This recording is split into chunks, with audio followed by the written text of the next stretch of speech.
Innal hamdalillah wassalatu wassalamu ala Rasulillah wa ala alihi wa ashabihi wa mawalah wa la haula wa la quwwata illa billah.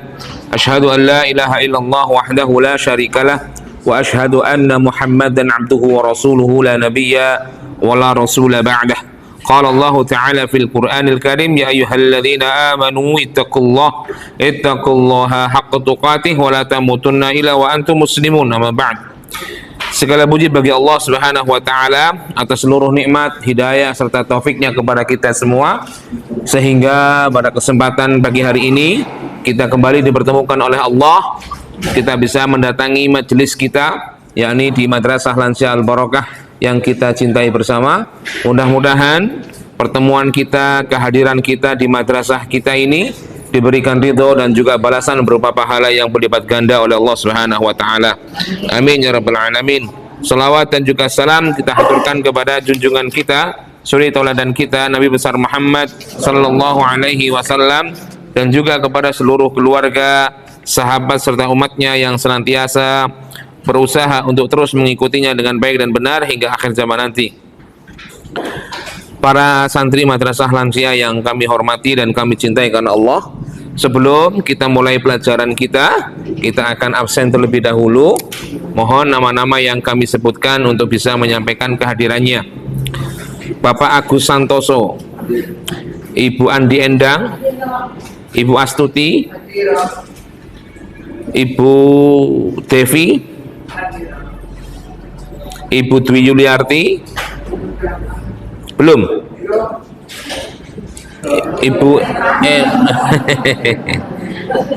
Ibu Erni Maiza, Ibu Eti Puji, Ibu Etika, belum atau izin? Oh izin. Ibu Handayani, Bapak Harsono, Ibu Hikmastuti, Ibu Lis Ismiati, Bapak Muntarik, Ibu Musinem, Ibu Rasmini, Ibu Retni Astuti, Ibu Rohani, Ibu Salbiah, Ibu Siti Khotijah, Ibu Siti Nuriati, Ibu Siti Rahayu, Ibu Siti Syarifah, Ibu Siti Sugianti, Ibu Siti Surya, Bapak Sugihartoyo, Ibu Sukarni, Ibu Sumarsih, Ibu Surati, Bapak Wargono, Ibu Wasmiati, Ibu Subekti Laranintias, Ibu Siti Nurhayatun, Ibu Sri Sugiyarti, Ibu Neni, Ibu Yulianti, Bapak Rohadi, Ibu Mai Nurhayati, Bapak Sugeng, Ibu Wijiastuti, Ibu Ningrum. Sudah semua saya panggil, nggih?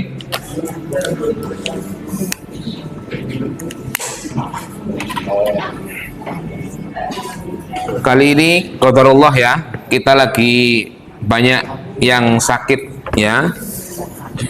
Santri kita banyak yang qadarullah Allah berikan penyakit yang jelas.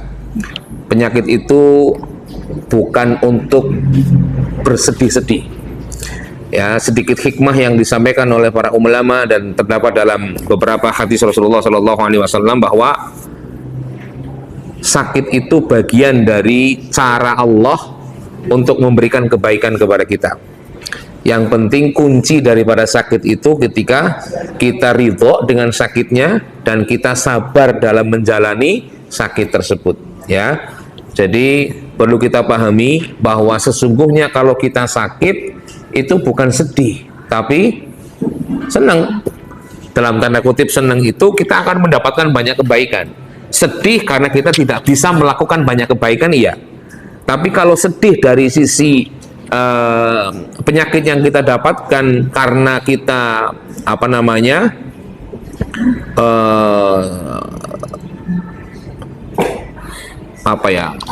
karena kita tidak terima dengan apa yang Allah telah tentukan, maka itu tidak baik ya. Jadi ketika kita sakit, sedih karena terhalangi melakukan kebaikan, ya, kita tidak bisa maksimal untuk melakukan ibadah. Kedua, harusnya bahagia ketika kita tahu di balik penyakit itu ternyata banyak kebaikannya, penggugur dosa, meningkatkan derajat kita, ya, mendekatkan kita ke dalam surganya Allah, ya, pahala berlimpah ruah, ya, tanpa bahkan dikatakan kalau dia bersabar dalam sakitnya itu pahalanya unlimited, pahalanya tidak terbatas. Wallahu a'lam bishawab. Jadi kami mohon yang sehat tetap jaga kesehatan, yang sakit kita doakan bersama, mudah-mudahan mereka diberikan kesehatan segera dengan kesehatan yang total, ya, dan mudah-mudahan bisa bergabung kembali dengan kita di madrasah lansia kita. Itu saja. Yuk kita lanjutkan pelajaran kita. Kita pada pagi hari ini masih membahas seputar adab, ya, adab zikir, ya, adab dan sunnah berzikir. Kita sudah membahas ada empat adab, ya, 4 adab dan 4 sunnah zikir. Yang pertama, memperbanyak zikir dalam setiap keadaan. Jadi kondisi apapun, baik sakit maupun sehat, baik bahagia maupun sedih, jangan lupakan zikir. Zikir itu bukan pada waktu tertentu saja. Zikir itu tidak pada hanya momen-momen khusus saja. Setiap keadaan. Yang kedua, memadukan antara zikir hati, lisan, dan anggota badan. Zikir itu juga bukan hanya milik lisan saja, tapi zikir itu juga punya yang dimiliki oleh hati, dimiliki juga oleh anggota badan. Artinya, ketika kita berzikir, bisa hati kita tetap berzikir, lisan kita zikir, badan kita, anggota badan kita juga berzikir kepada Allah. Kemudian yang ketiga, menangis dan melembutkan hati ketika berzikir. Zikir bukan hanya formalitas mengucapkan sesuatu, tapi zikir itu diantara fungsinya adalah untuk melembutkan hati dan membuat kita mudah menangis ketika berzikir. Kalau seandainya kita berzikir dengan lembut, ya, dengan tenang, kemudian muncullah rasa takut kepada Allah, muncullah rasa berharap kepada Allah, ya, dan kemudian diikuti tangisan kepada Allah, maka itu zikir yang paling utama.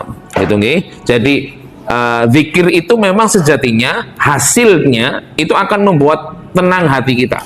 Ya, kalau orang kok zikir malah hatinya tidak tenang, ada masalah dengan zikirnya. Ya, zikirnya dalam arti niatnya, niat zikirnya untuk apa? Ya, untuk formalitas stok, mengejar angka, mengejar jumlah, atau zikirnya itu memang dengan penuh dengan penghayatan. Ya, ada rasa cinta kepada Allah, ada rasa takut kepada Allah, ada rasa harap kepada Allah. Maka ketika kita berzikir dengan tiga rasa itu, rasa takut, rasa cinta, rasa harap, itu akan menimbulkan ketenangan di dalam jiwa kita. Yang keempat, merendahkan suara ketika berzikir. Jadi zikir itu diantara sunnahnya tidak mengeraskan suara. Toh tidak ada manfaatnya dikeraskan, kecuali pamer, kecuali ingin dikatakan orang yang alim dan segala macam. Karena zikir itu sifatnya ibadah kita kepada siapa? Kepada Allah, tidak ada urusannya dengan yang lain. Dan semakin dia bisa merendahkan suaranya, maka dia semakin menghormati atau mengagungkan Allah Subhanahu wa taala. Ya. Jadi tidak ada tuh sunnah Rasulullah SAW ketika zikir dikeraskan, ya. Jadi zikir itu sejatinya itu dilirihkan, ya, dilirihkan, tidak dengan suara keras, ya. Hati-hati. Dan kalau bisa, Bu, Pak, ya, kita itu salah satunya ketika kita berzikir jangan standarisasinya itu orang lain. Paham nggak? Jangan standarisasi zikir itu orang lain. Loh, kayak kanyu yang melu, bukan begitu. Ya, standarisasi berzikir itu bukan orang lain, tapi syariat agama kita. Ya, syariat agama menentukan bagaimana sudah kita lakukan. Walaupun orang lain melakukan berbeda dengan apa yang kita lakukan, tidak menjadikan itu standar kebenaran. Gitu nggih? Jadi standarisasi bahwa zikir itu benar, ya, bahwa standarisasi zikir itu sesuai dengan agama kita, maka kembalikan kepada dasar-dasar dalam syariat agama kita. Tidak bisa dikembalikan kepada akal kita, karena akal kita beda-beda. Apa yang ada di dalam akal kita, akal saya berbeda dengan apa yang di dalam akalnya Pak Rohadi. Jelas beda. Ya, menurut saya baik, menurut beliau bisa tidak baik. Tapi kalau kita kembalikan kebaikan itu kepada syariat Islam, semuanya harus tunduk. Tidak boleh ada yang merasa lebih di dalam syariat. Saya lebih pintar daripada syariat Islam, yang tidak bisa. Dia harus tunduk dengan syariat Islam. Ya, walaupun menurutnya ada yang lebih baik, tapi dia harus tunduk dengan syariat Islam, karena syariat Islam itulah yang mengatur standarisasi kebaikan itu seperti apa. Baik, sekarang kita masuk ke sunnah yang adab dan sunnah yang ke-5. Nah, kita akan selesaikan 5, 6, 7. Kita akan selesaikan hari ini 5, 6, 7. Karena pembahasan 5, 6, 7 ini sangat berdekatan, ya. Ini hampir pembahasan yang sama, ya. Yang kelima, menjauhi zikir-zikir yang bid'ah. Bid'ah ini adalah sesuatu yang tidak ada dalam syariat agama. Ya, zikir bid'ah ini maksudnya tidak ada dalam syariat Islam, ya. Zikir-zikir yang tidak ada ketentuannya dalam syariat Islam. Nanti saya contohkan. Nah, kita disuruh menjauhi itu. Kenapa? Karena sekarang sudah banyak zikir-zikir yang zikir itu sumbernya bukan dari syariat Islam. Ya. Begini. Antara kita dengan zaman Rasulullah jaraknya berapa tahun? Sekarang berapa Hijriah? 1447. Rasulullah kapan pertama kali mendapatkan wahyu? Usia 40 tahun. Itu berapa tahun sebelum hijrah beliau? Ayo, ada yang tahu? Ulangan gitu. 13 tahun. 13 tahun sebelum beliau hijrah ke Madinah.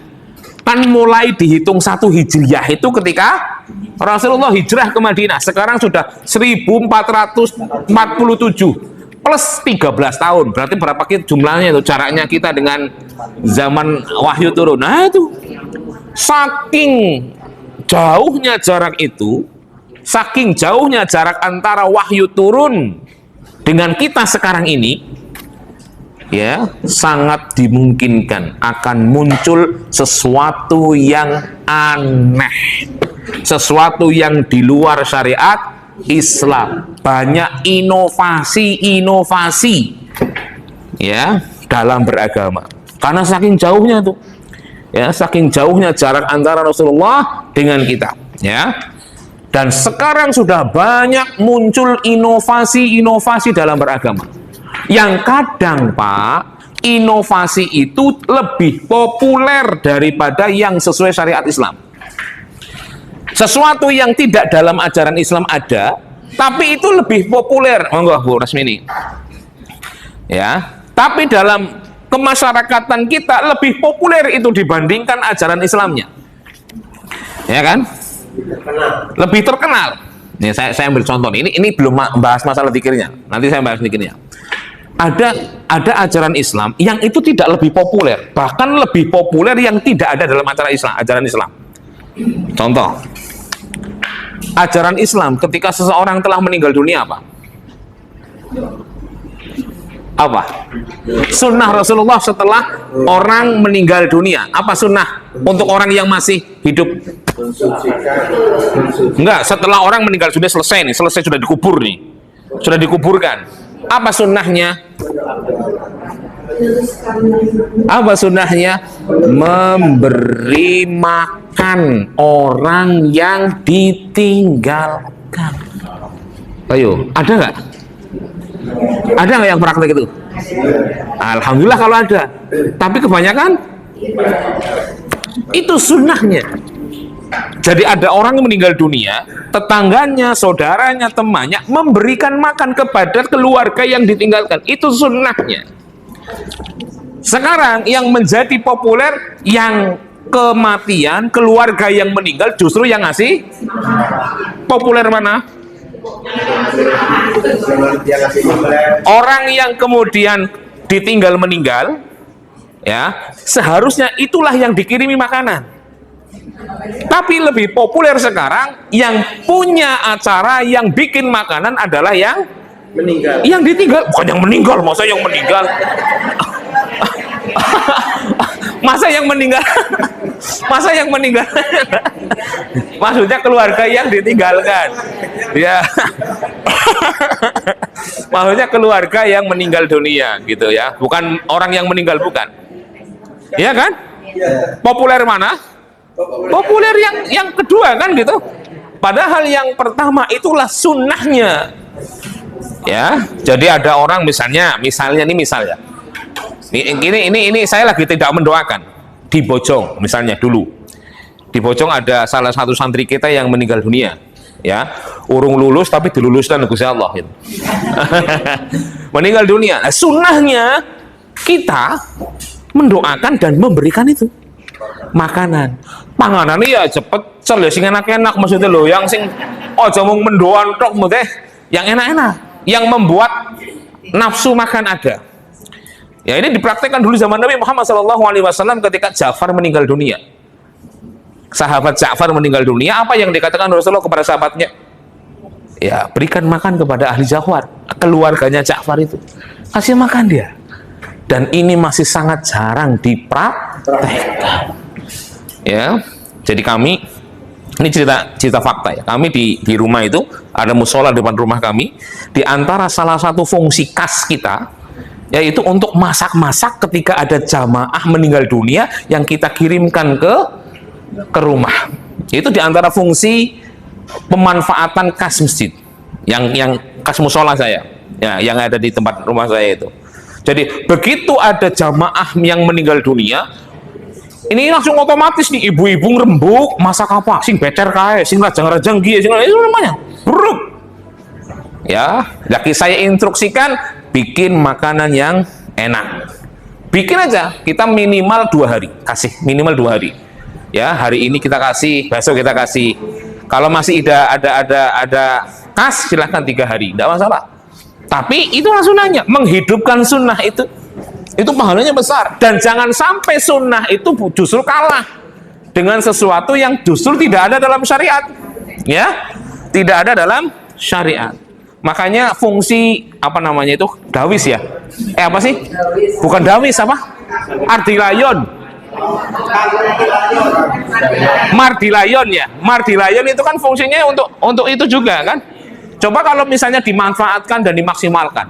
Mardilayon itu ketika ada warga yang meninggal dunia di RT tersebut misalnya, ada pengurus yang menyiapkan air minum, ada yang menyiapkan mungkin permen, bukan dari keluarga yang meninggal, bukan, tapi dari orang lain. Nah, ini yang ya dari warganya, ya warga bisa lah bikin pengurus kecil-kecilan gitu loh ya. Dari RT itu bikin pengurus kecil-kecilan ketika ada yang meninggal dunia, ya ini yang itu diantara contohnya. Jangan sampai ya sesuatu yang ada dalam syariat itu kalah populer, lebih sedikit dikerjakan dibandingkan yang tidak ada dalam syariat, dan lebih populer dan lebih banyak yang mengerjakan, termasuk zikir. Ya, zikir itu ada zikir-zikir yang dalam syariat ada, yang tidak ada dalam syariat juga ada, dan populer. Ya, walaupun populernya belum ngalahin yang disunahkan oleh Rasulullah SAW. Sudah mulai ada nih gerakan-gerakan zikir yang zikirnya bukan berasal dari syariat Islam. Ya, di antaranya yang sering populer itu, yang sekarang sudah agak banyak yang mengerjakan.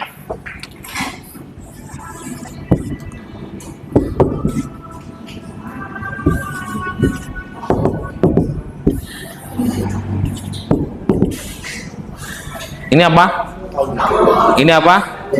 Ini apa? Ini banyak yang kemudian zikir dengan cara ini. Allah zikir bukan? Allah itu zikir atau bukan? Mengucapkan Allah itu zikir atau bukan? Ah? Mengucapkan zikir, mengucapkan Allah itu zikir atau bukan? Nah, saya tanya, saya kembalikan. Zikir sama dengan pengagungan zikir itu pengagungan Allah. Kalau zikir dengan menyebut nama Allah, kita mengagungkan dari sisi mana? Kalau kita mengucapkan kata Allah, kita mengagungkan Allah dari sisi mana? Hah? Ayo, yang tadi ngomong zikir mana? Mangslub kabeh jene. Ayo. Saya contohkan ya, saya contohkan yang lain.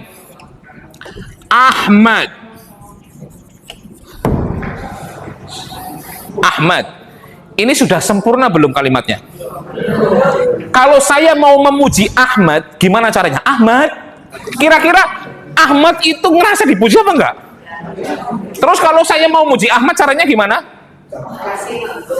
Ahmad orang baik. Kan harus ada keterangan predikatnya. Subjek, predikat, mubtada, khobar. Harus ada begitu. Saya mau muji Allah, mengagungkan Allah. Allah. Mengagungkannya dari siapa? Paham nggak? Kalau seandainya Allah ditambah baru Allah Maha, kita sedang mengagungkan Allah yang Maha, kita sedang memuji Allah yang Maha besar. Itu. Jadi Allah itu zikir atau bukan? Zikir bukan? Semua lain mana? Kalau begitu bukan. Tetapi sering Ketika mengucapkan Allah, kita memuji Allah apa bukan? Ingat ya, itu menyebut bahwa zikir itu pengagungan dan pujian kepada. Kita lagi mengagungkan Allah enggak? Kalau mengucapkan hanya Allah saja. Kita sedang memuji Allah enggak kalau kita mengucapkan Allah saja? ya, itu Berarti Allah itu zikir atau bukan? menyebut Masih bingung? Masih bingung? Masih bingung? Ini masih bingung apa enggak? Kayak, udah mau bingung orang menang. Saya terangkan lagi ya, saya terangkan lagi. Saya punya teman namanya Ahmad. Saya mau memuji Ahmad. Gimana cara saya memuji Ahmad? Apakah cukup dengan mengucapkan Ahmad? Kira-kira Ahmad paham nggak lagi dipuji? Ini bentuk pujian nggak kepada Ahmad? Mengucapkan hanya Ahmad saja. Coba saya tambah orang baik. Ahmad orang baik. Saya sedang memuji Ahmad nggak? Kenapa kok saya disebut memuji Ahmad? Karena ada keterangannya. Ada predikatnya, ada keterangannya di sini. Ahmad itu orang baik. Berarti saya sedang memuji Ahmad. Allah, saya lagi kepengen memuji Allah nih. Allah. Kira-kira saya memuji Allah nggak? Pujian Allah dari sisi mana kalau Allah itu pujian kepada kalau saya sedang memuji Allah. Kalau cuma mengucapkan kata, kecuali kalau ditambah Allahu Akbar. Berarti saya sedang memuji Allah yang Maha paham. Berarti kalau saya mengucapkan Ahmad tok, saya tidak sedang memuji Ahmad. Berarti kalau saya sedang mengatakan hanya Allah saja, saya tidak sedang memuji. Berarti zikir adalah pujian dan pengagungan Allah. Masuk apa enggak? Apa maning kiye? Apa maning kiye? Ada nggak yang mengucapkan zikir ini? Ada. Bukan zaman dulu sih ke pisan. kalau dulu begitu Pak. Oh dulu ada sih ngaku ke. Yes. Lampunya dimatikan gitu ya. Oh iya. Lampunya mati semua. Terus? Allah Tuh. waktu saya kecil itu Pak. Oh. Untung ngaji maru madrasah niki.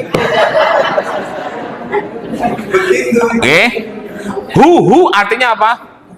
Embu kurang ngerti, saya nggak tahu artinya apa hu. Kalau huwa artinya apa? Dia. Zikir kepriwe aja ngomong dia. Zikirnya zikir apa coba? Ya. Kalau Allah mungkin banyak orang yang masih bingung ya. Kalau ini sudah nggak masuk akal banget ini. Cuma kalau ini sudah saya terangkan, ini kalau bisa jangan ada yang bingung lagi nih.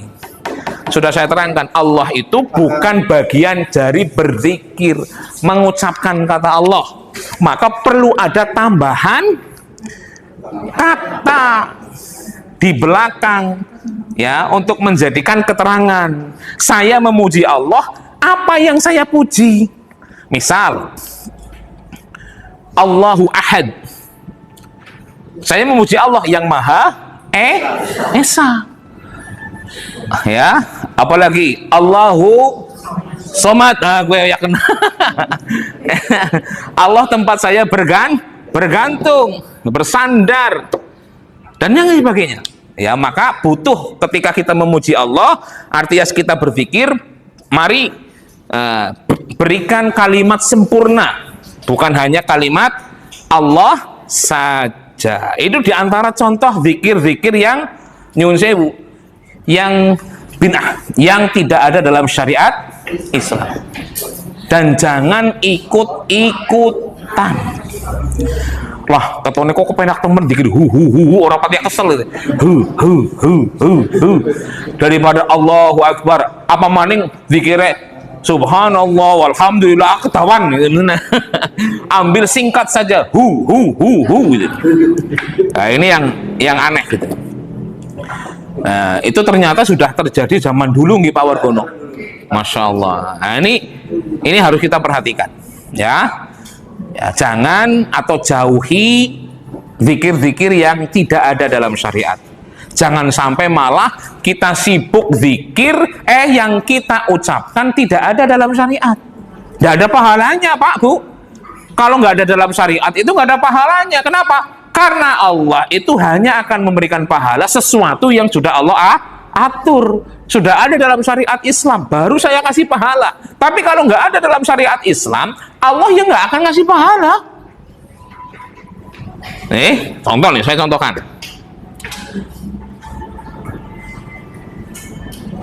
Bulan Ramadan, apa syariat Allah? Puasa. Kepada orang yang tidak puasa, sehat ya, mampu puasa, tapi tidak puasa, Allah kasih pahala nggak? Enggak. Contoh lagi, perempuan nutup aurat, laki-laki nutup aurat, itu kan bentuk siapapun yang menutup aurat Allah akan kasih pahala, karena itu syariat Islam. Tapi siapapun yang nggak nutup aurat, apa kasih pahala? Enggak. Dalam arti nutup aurat itu di luar, kelihatan orang lain, itu Allah nggak akan kasih pahala. Ya, contoh lagi, menikah itu bagian dari syariat Islam, ya kan? Allah akan kasih pahala dari pernikahan itu. Orang yang nyun sewu selingkuh, Allah kasih pahala?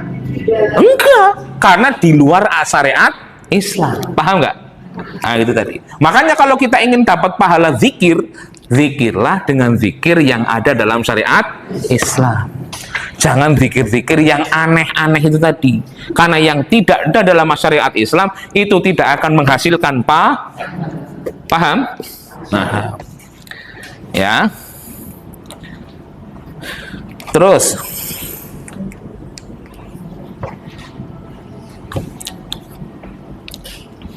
dan banyak sekali zikir-zikir yang aneh-aneh itu. Terus yang keenam, kita lanjut yang keenam.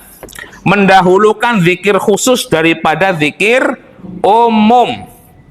Zikir khusus itu apa? Zikir umum itu apa? Sudah saya jelaskan belum? Dulu udah loh. Hah? Masa belum? Oh, baru akan. Besok hari Kamis, bapak-bapaknya tolong nanti spidolnya diisi ini ya, diisi tintanya.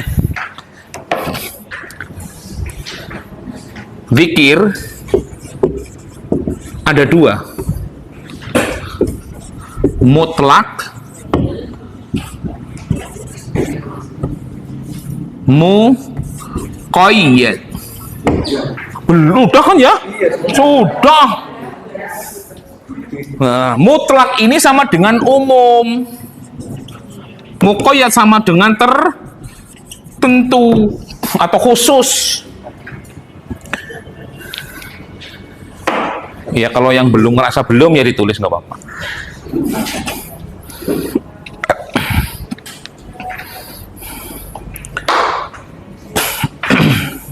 Ya, zikir itu ada yang mutlak. Mutlak itu sifatnya umum. Umum itu maksudnya baik bacaannya, baik waktunya itu umum, tidak terikat waktu. Kalau muqayyad itu terikat waktu, ada tertentu, ada ketentuannya. Nah, terkait zikir kepada Allah, jika pada waktu-waktu tertentu itu ada zikirnya, maka kita dahulukan zikir tertentu tersebut dibandingkan zikir umum. Saya contohkan.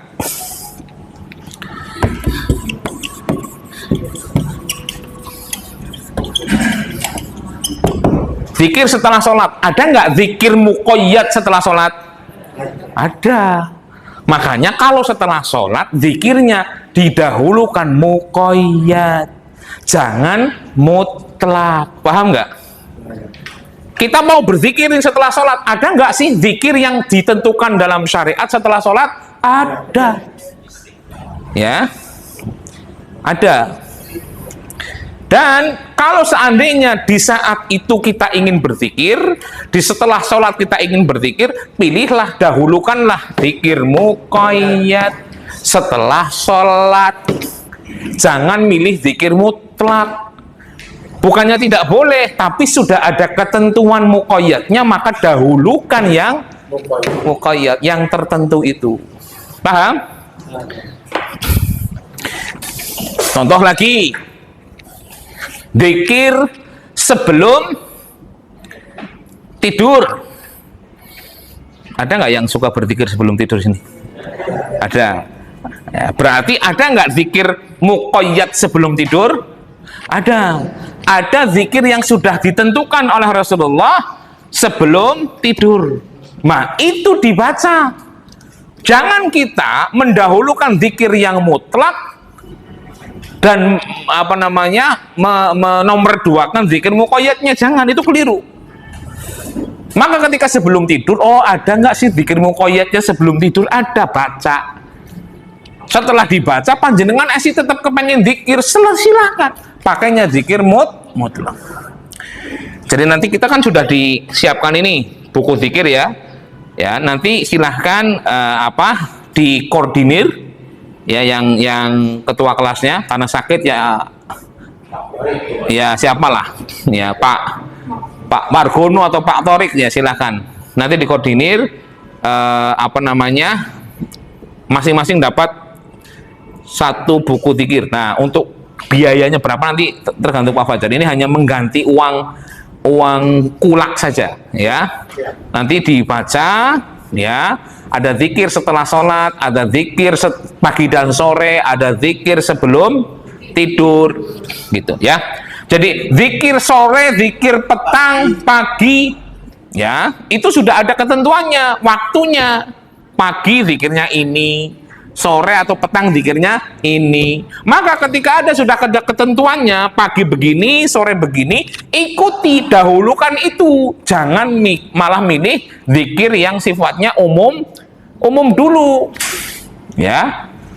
Ada zikir-zikir yang sifatnya umum, contoh la ilaha illallah subhanallah walhamdulillah, itu zikir secara umum. La haula wala quwata illa billah, itu zikir secara umum, ya. Maka zikir secara umum itu dibaca, diucapkan ya ketika tidak ada ketentuannya. Misal lagi jalan, lagi naik motor, lagi masak, lagi rebahan, lagi santai, silahkan. Tapi kalau ada ketentuan zikir pada saat itu, maka bacalah, dahulukanlah zikir muqayyadnya, zikir yang sudah ditentukan dulu. Baru setelah selesai panjenengan baca zikir muqayyadnya, kok pengen zikir lagi, tambah dengan zikir mutlak. Paham nih?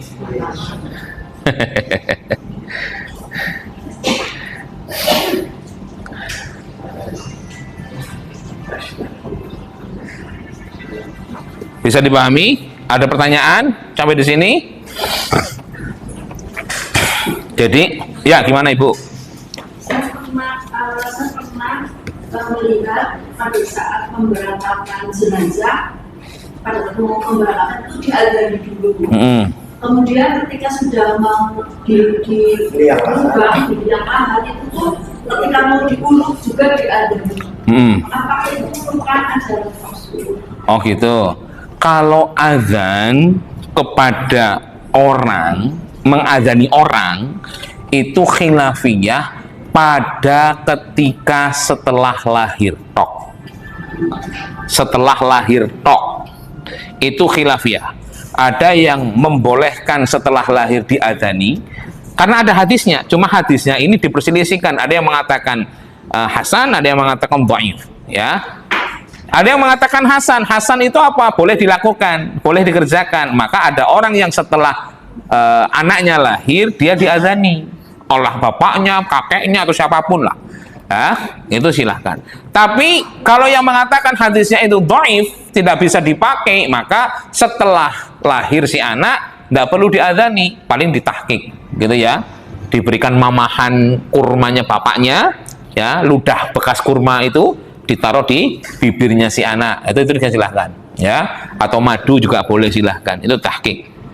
Tapi adzan itu berlaku ya pada mengadzani orang, itu berlaku pada saat itu saja, ya. Karena fungsi adzan secara khusus itu untuk memanggil orang sholat, itu fungsi khususnya, ya. Adapun ada hadis yang menerangkan bahwa ketika bayi lahir itu diadzani, ya itu memang khilafiyah di situ. Tapi terkait kok orang meninggal bahkan di rumah kemudian di kuburan, nah itu sampai detik ini saya belum mendapati itu. Sampai detik ini saya belum mendapati adanya keterangan dalil dari para ulama terkait hal itu, ya, terkait hal itu. Makanya Bu, banyak orang yang mempersulit diri sendiri, yang mempersulit agama. Contoh nih, contoh. Ya, selain itu tadi, contoh yang lain. Saya pernah mendapati begini. Sholat jenazah. Gimana cara sholat jenazah, Bu? Ada yang tahu nggak? Halo, masa sholat jenazah orang ngerti? Takbir, niat dulu, kemudian takbir. Takbir berapa kali takbirnya? Takbirnya berapa kali, Bu? 4 kali. Takbir pertama, setelah itu baca Al-Fatihah. Takbir kedua, setelah itu baca sholawat. Takbir ketiga itu baca doa. Takbir keempat, setelah itu ada yang boleh berdoa. Kalau mau menambah doa, ada yang langsung salam. Selesai itu ngapain? Setelah selesai itu ngapain? Sudah mundur. Tapi anak pora sing rampung lanjutan doanya dawa banget. Yang mengatakan bahwa doa itu kudu anak. Gue sih akhirnya wong pada malas sholat jenazah. Karena menganggap sholat jenazah itu rangkaiannya demikian. Akhirnya temen kalau doanya dawa temen ke marek nanyong ora. Wah, akhirnya banyak orang yang takziah begitu sampai di tempat jenazah itu, rumah si mayit ini, jago ngudut-ngudut ngobrol, nggak tertarik dengan namanya sholat jenazah. Itu banyak yang demikian. Saya pernah itu takziah agak jauh ya, Purbalingga masih, tapi di daerah sana. Ya ketika saya sholat di sana, sholat selesai ya, karena ada Pak Kayim, ya saya persilahkan Pak Kayim untuk ngimami. Saya jadi makmum. Setelah selesai makmum sholat, orang pada luar itu. Jadi jamaah makmum itu tetap masih ada di situ. Sampai salam. Selesai salam di sholat jenazah itu ternyata masih lanjut. Ada masih lanjut ceramah dari Pak Kayim, kemudian doa dari Pak Kayim. Sing bisa setengah jam. Sikile ngasih. Itu ternyata begitu. Ya. Saya coba ikuti alurnya. Dan ternyata setelah selesai itu tidak ada lagi orang yang sholat jenazah. Padahal saat itu banyak sekali yang datang. Akhirnya saya memberikan diri. ngobrol, awalnya ngobrol biasa, setelah itu tanya, mboten sholat, lah, mboten apal dongane dawa banget, tenggorokan porong. Aduh, ini akhirnya muncul stigma di masyarakat bahwa sholat jenazah ya seperti itu. Padahal rangkaian sholat jenazah itu sangat mudah. Lah Ustadz, di dalam sholat kan Al-Fatihah saya hafal, sholawat saya hafal. Lah, takbir ketiga itu sama keempat apal orangnya dongane ora apal. Kepripun carane? Cukup Allahumma firlahu tok. Nek panjenengan mboten apal, panjenengan mung baca doa Allahumma firlahu apa Allahumma firlaha tok, mboten napa-napa. Nek misale nek sing anggar sing umum ini ku kedawan Allahumma firlahu warhamu wa'afiwan, misalnya kedawan ora apal aja kemudian ora sholat, tetap sholat dongane yenge Allahumma firlahu tok ya aku temen kosong maka diulang-ulang Allahumma firlahu Allahumma firlahu Allahumma firlahu terus sampai imamnya mengangkat tangannya takbir untuk rakaat ke selanjutnya, bukan rakaat, takbir selanjutnya gitu. Nggih, banyak orang yang kemudian meninggalkan sholat jenazah karena apa? Alasannya dongane mboten apa. Ayo, kita kadang-kadang yang menyulitkan diri sendiri. Ya. Jadi makanya bertahanlah menjadi orang yang senantiasa berusaha menjalankan yang hanya ada pas syariatnya saja. Yang tidak ada syariatnya aja orang susah ndak polah gitu loh maksudnya. Wong yang ada syariatnya saja kita kewalahan, apa maning singonana syariatnya dilakoni tambah kewalahan niku. Nambah puyeng niku. Aduh, ki urung rampung ya niki ana maning ki pusing itu. Ya. Gimana? Kadang yang kepingin mempraktekannya kayak gitu, pertama diomong kayak wong ora umum itu pertama. Iya. Yang kedua gak dipakai aja kalau kayak wong kamu sing kayak gitu. Iya. Nah, itulah kenapa, karena yang mempopulerkan itu orang yang seperti itu. Kita kadang-kadang sudah lemes dulu dan sudah enggan dulu untuk mempopulerkan. Lah ngono lah bodoh-bodoh lah ngono nyontek karo lah. Akhirnya yang lebih populer ya yang salah itu. Kita nggak mau berjuang mempopulerkan ya otomatis kita kalah. Dalam tanda kutip bukan berarti kita ngelawan, bukan begitu. Tapi kita tetap melakukan apa yang sebenarnya harus dilakukan, gitu loh maksudnya. Cuma jangan kemudian kita terlalu keras dalam masalah khilafiyah. Kalau masalah khilafiyah itu aman.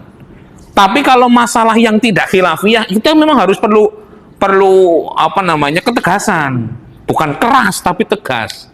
Boten. Nah, tapi kalau khilafiyah kita masih bisa saling menghormati. Kalau itu tidak ada dalam syariat itu tidak ada. Tapi kalau dalam perkara khilafiyah aman. Misalnya contoh baca Yasin setelah meninggal atau sebelum meninggal, itu khilafiyah itu. Ya, karena memang ada hadisnya. Cuma hadisnya ini sudah diperselisihkan. Ada yang mengatakan ini sahih dan digunakan ketika sebelum meninggal dan setelah meninggal, ya. Ada yang mengatakan oh enggak, ini tidak digunakan untuk setelah meninggal tapi sebelum meninggal, macam-macam. Itu khilafiyah. Jadi dalam perkara khilafiyah jangan kita terlalu keras, ya. Kita cukup kalau kita tidak mengikuti apa yang diambil oleh teman kita, sudah kita diam. Tapi kalau dalam perkara yang tidak ada khilafiyahnya, memang itu tidak ada dalam syariat itu, kita tegas. Nah, itu diantara perlunya kita mengedepankan sesuatu yang ada dari syariat. Jangan sampai kalah sama kebiasaan orang yang tidak ada dalam syariat. Ya, kalau orang yang kebiasaannya nggak nutup aurat, ya, kayak sing nutup aurat wong aneh. Apa terus dapatkan terus buka aurat bae? Apa kepribadiannya kan enggak? Tetap kita tegas ini yang dalam syariat nutup aurat yang benar begini. Ya, walaupun orang lain misalnya menyalahkan, orang lain mengatakan yang tidak kepada orang yang nutup aurat, biarin aja. Tapi kita tetap tegas. Kita tetap tegas. Ya, Kita perlu banyak pemakluman kepada orang-orang seperti itu, karena mereka kadang informasinya yang datang itu cuma sedikit, sedangkan SDM-nya tidak memadai, alias apa, memang punya kekurangan dari sisi SDM. Jadi itu banyak dimaklumi lah, didoakan supaya diberikan hidayah. Itu wallahu a'lam bishawab. Nggih, Pak Arsono. Ini masalah coba jenazah. Apa pertama baca Fatihah, yang kedua sholawat, yang ketiga doa mendoakan yang meninggal, yang keempat mendoakan yang ditinggal. Itu gimana, Pak? Ya boleh-boleh aja.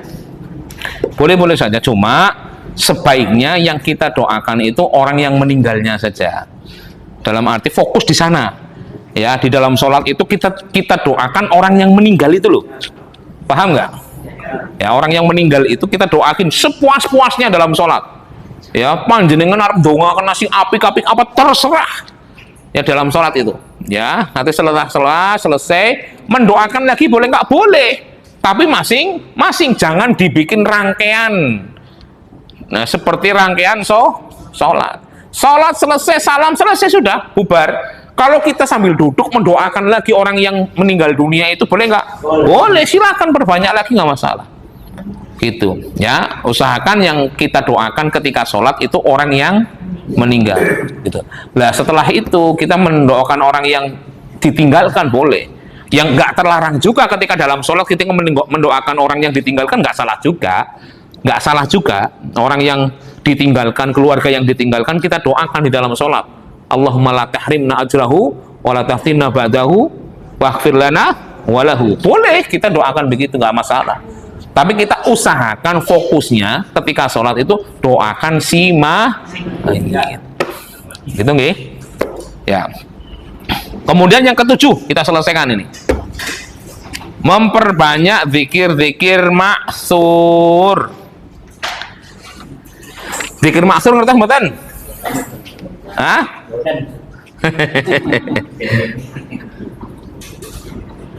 Nah, ini ada di sini nih, halaman 53. Zikir maksur maknanya zikir maupun doa yang diriwayatkan secara sahih dari Rasulullah Shallallahu Alaihi Wasallam.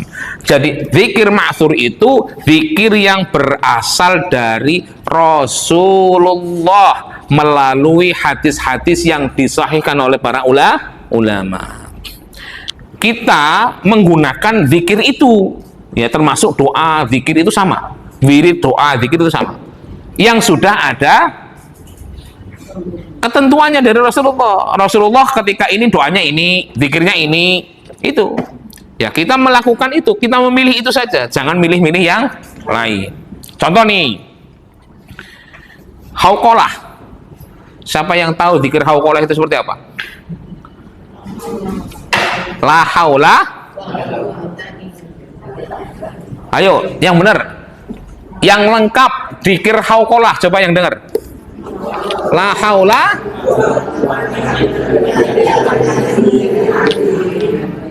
Kan itu kan?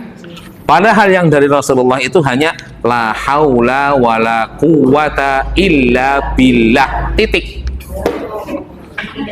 Tapi populer mana? Hauqalah itu yang berasal dari hadis Rasulullah hanya la haula wala quwata illa billah. Tok. Ditambahil aliyil azim, al aliyu al azimu, itu tambahan. Walaupun nambah itu boleh saja. Cuma ini, ya, yang kita perbanyak sebetulnya sebaiknya cukup dengan zikir maksur saja yang jelas ada dari Rasulullah Shallallahu Alaihi Wasallam saja. La haula wala quwata illa billah. La haula wala quwata illa billah. Al aliyyu al azimu itu tambahan. Contoh lagi, zikir sebelum makan. Nopo? Allahumma barik lana enggak? Nah, itu yang terdapat dalam zikir ma'thur Rasulullah, zikir sebelum makan cuma bismillah. Allahumma barik lana itu umum, orang mung madang tok. Ketika kita dapat gaji misalnya ya, gajian misalnya, Allahumma barik lana fima razaqtana wa qina adzabannar. Allahumma barik lana, ya Allah berkailah kami, berkailah rizki kami. Fima razaqtana, dari rizki yang telah kami dapatkan ya, dari rizki yang telah Engkau berikan kepada kami. Fima razaqtana wa qina adzabannar, dan jauhkanlah kami dari azab neraka. Itu umum. Mana makna makannya di situ? Nggak ada. Allahumma barik lana fima razaqtana wa qina adzabannar, mana kalimat makan di situ? Nggak ada. Kita dapat beras, bantuan dari Pak Prabowo misalnya gitu. Allahumma barik lana fima razaqtana wa qina adzabannar. Itu umum. Kita bersyukur, kita berdoa kepada Allah, mudah-mudahan rizki yang telah Allah berikan ini berkah. Tapi zikir, wirid sebelum makan cuma bismillah. Sebelum minum juga cuma bismillah. Kalau orang mau mengatakan, mau membaca Allahumma barik lana fima razaqtana, boleh. Tapi jangan menyebutkan itu khusus akan makan. Nah, itu ya nggak boleh. Kalau dia mengucapkan zikir itu, kalimat itu, boleh-boleh saja, tapi tidak boleh mengkhususkan khusus, karena memang itu bukan wirid khusus makan. Cung, yang di sini siapa yang mau makan baca? Hah? Iya, siapa di sini, ada nggak? Masih ada? Untung mangkat tuh, yang remangkat repot nih. Diajarkan sejak dini. Nah, ya itu tadi. Besok dini jangan diajarin begitu. Kalau gitu kan Oke. Jadi doa misalnya ya, mbah-mbah yang di sini kok punya cucu, nah diajarin, punya rezeki apa, Allahumma barik lana, dapat hadiah, Allahumma barik lana, diajarin begitu. Ini doa ketika kita memohon kepada Allah biar rizkinya berkah, diajarin. Artinya diajarin itu dilurusin gitu loh, dilurusin gitu ya. Jangan malah mbak marahi sing ora bener.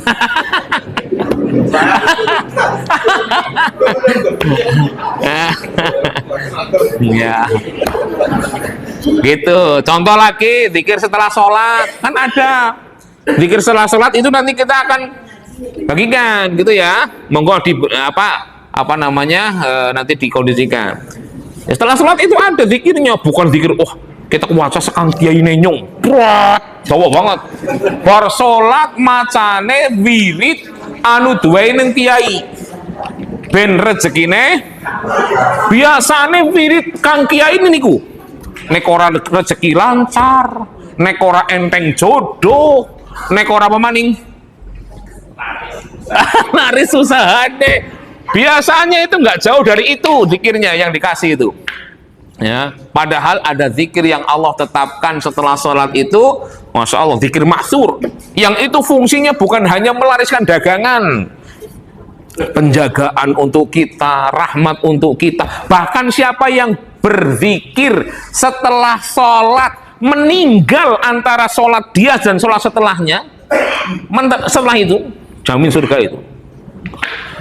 Zikir setelah sholat, dia berzikir dengan zikir yang ma'thur itu, ya, dia akan menunaikan sholat berikutnya, ya, dia dijaga sama Allah. Siapa yang meninggal di atas itu, Allah akan mudahkan surga baginya, termasuk zikir pagi petang. Siapa yang zikir pagi sampai sore, dia dijaga sama Allah. Dan siapa yang Allah wafatkan di saat itu, Allah berikan kemudahan masuk surga. Banyak manfaatnya zikir, yang asalkan zikir itu ma'thur.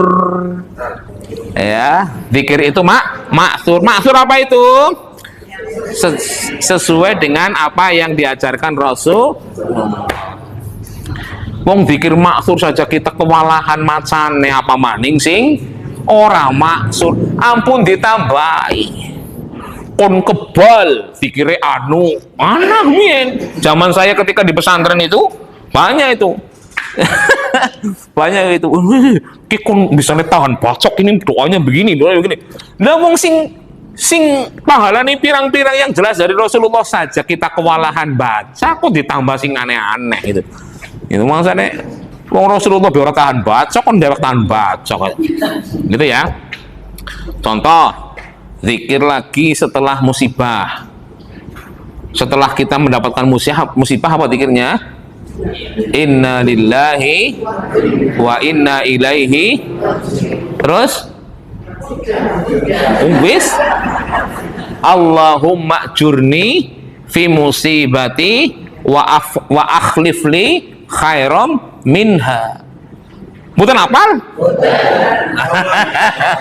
Allahumma jurni fi musibati, artinya ya Allah berikan pahala untukku dari musibah ini. Ya, Allahumma akhlif li, ya Allahumma akhlif li khairum minha, alias apa? Ya Allah tolong berikanlah ganti untukmu yang lebih baik daripada ini. Ya, ada itu seorang sahabiah kan yang kemudian berdoa itu ketika meninggal suaminya, dia berdoa innalillahi wa inna ilaihi raji'un, kemudian membaca doa itu Allahumma jurni fi musibati wa akhlif li khairum minha.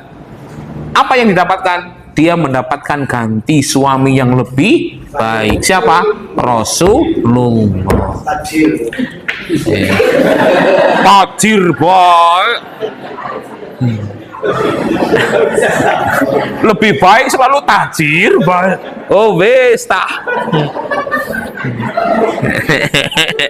Pak Wargono ini.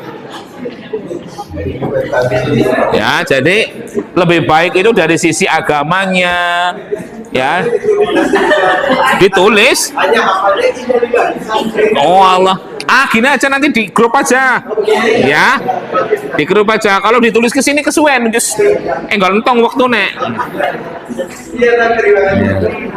Ada yang lain? Mau demo tanya monggo. Ini tinggal 2 menit. Nah, monggo Pak Sugeng. Itu banyak kali yang rahmat itu ada. Sholat rahmat. Rahmat niku sinten maksudnya? Anu napa? Anu ada yang meninggal itu kurang 3 hari, saya itu setiap itu sholat rahmat. Sholat rahmat. Niku sholat nggih napa? Kalau itu apa? Sebenarnya katanya 3 hari mungkin jenazah ya disiksa. Ini kalau bisa itu memperingan supaya dengan kita sholat itu memperingan jenazah gitu. Wallahu alam, saya nggak tahu. Saya malah baru dengar ada sholat rahmat namanya. Saya nggak tahu kalau itu. Kalau yang saya pahami, di antara cara untuk memperingan siksa seseorang itu 1, doa dan istighfar anaknya. Doa dan istighfar anaknya itu diantara yang paling manjur untuk menghentikan atau bahkan untuk menghilangkan siksa si mayit. Kan disebutkan itu dalam hadis yang sahih bahwa ketika itu malaikat itu sedang mencambuk seorang yang di dalam kubur. Tiba-tiba cambukannya berhenti. Si mayit ini mengatakan kepada malaikat, "Lima taqifu min darbik?" Kenapa engkau menghentikan cambukanmu? Kenapa engkau menghentikan siksaanmu terhadapku? Apa jawaban malaikat? Kaifa adribuk wa waladak istaghfirulak. Bagaimana mungkin aku tetap menyiksamu sedangkan di dunia anakmu sedang beristighfar untukmu? Itu baru bisa menghentikan, bisa mengurangi siksaan si mayit. Anaknya itu loh. Kadang-kadang anak orang kemutan langsung warisan. Kamane ninggal temut-temut wah risan. Temut-temut ki nyongoli bagian dia, mau di bagian ndi? Aduh. Banyakin doa sama istighfar buat si mayit. Saya itu ada tulisan. Berbakti tidak hanya di dunia. Nah, itu berbakti kepada orang tua tidak hanya di dunia. Saya ada tulisan begitu. Ya, intinya bahwa kita berbakti kepada orang tua itu utamanya ketika beliau masih hidup di dunia. Tapi walaupun beliau meninggal dunia, itu tidak menjadikan bakti kita terputus. Ada cara lain berbakti kepada orang tua yang telah meninggal dunia. Nah, di antara salah satunya mendoakan dan beristighfar untuk mereka. Itu yang akan mengurangi, bahkan bisa menghentikan siksaan malaikat. Ya, tapi kalau sholat rahmat, nah saya malah baru dengar ini. Saya baru dengar. Wallahu a'lam bishawab. Saya nggak bisa berkomentar ini salah atau benar karena saya nggak tahu. Saya baru dengar. Ya mungkin kapan-kapan lah kita bisa diskusi. Saya pengen tahu asal muasal sholat rahmat itu dari mana, dasarnya apa. Ya kalau seandainya memang ada dasarnya, boleh lah. Saya juga pengen ngelakoni. Ya kalau memang ada dasarnya. Gitu. Wallahu a'lam bishawab. Monggo silahkan. Ini mas saya orang meninggal Waktu apa? Waktu dikubur ditalkin. Terus? Ditalkin itu gimana maksudnya? Oh dituntun. Ya sama saja dengan anekdot ya. Pernah dengar nggak anekdot? Ketika orang dikubur diwai kertas contekan. Man robuka ditulis Allah, man nabiyuka ditulis Muhammad Rasulullah, madinuka ditulis Islam, diwai contekan. Itu anekdot ya, sekali lagi ini anekdot bahwa ada orang cerita supaya lancar menjawab pertanyaan di kubur itu orang memberikan contekan. Ya, memberikan contekan. Kayak ini tadi hampir sama. Diwarai disit, mengkoneknya diwarai. Yang akan bisa jawab pertanyaan di sana itu bukan mulut kita, bukan lisan kita, tapi amal kita, iman kita yang akan bisa jawab. Lah wong tahu sholat ora, ngibadah ya jarang, diwai contekan kayak ngapan, kan ya gelagapan orang bakal jawab. Jawab itu karena dia punya keimanan. Semakin baik imannya, semakin baik tauhidnya, semakin baik ibadahnya, semakin mudah menjawabnya. Itu kalau ada orang yang ngasih contekan, ngasih tahu, ya saya wallahu a'lam bishawab itu saya malah nggak tahu itu. Apakah bermanfaat contekannya, warane di sana saya nggak tahu. Saya nggak tahu. Ya. Wallahu a'lam bishawab. Saya nggak tahu apakah itu bermanfaat untuk jawaban ketika di alam kubur. Saya tidak tahu. Ya, wallahu a'lam bishawab. Cukup? Ada pertanyaan yang lain? Ya. Kalau sudah cukup, insya Allah kita cukupkan sampai di sini. Mohon maaf atas segala kesalahan dan kekeliruan dari apa yang kami sampaikan. Akhiru da'wana alhamdulillahirabbil alamin. Assalamualaikum warahmatullahi wabarakatuh.